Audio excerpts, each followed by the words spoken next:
हला एबे कोन पढिबा हमें आम परिवार। अच्छा कहलो परिवार रे की रहउछंदी? बापा मां भाई भौणी आ के दादा भाई भौणी। हां एबे हमें गीत माध्यम रे पढिबा हैला। गीत माध्यम रे पढिबा। फास्ट की आसे सबनु मोर मां मां परि मोर किए से हेबो अलिया छटा मो सब सहिबो बापा परि कुह किए से हेबो मथा को आंसी साहस दबो भौणी परि मो किए से हेबो खुशी बसिले हंसई दबो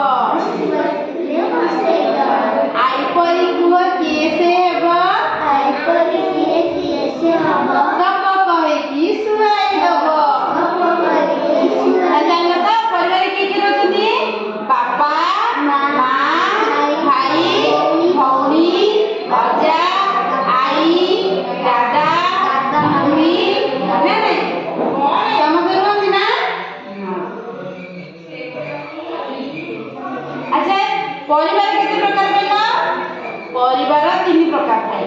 गोटे सिंगल परिवार एकक परिवार गोटे चौथ परिवार और छोट परिवार ना नहीं।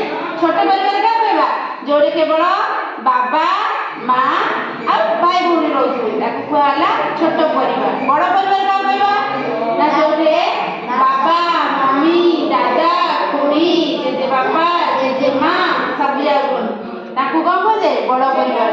सिंगल पेरेंट फैमिली बा एकक परिवार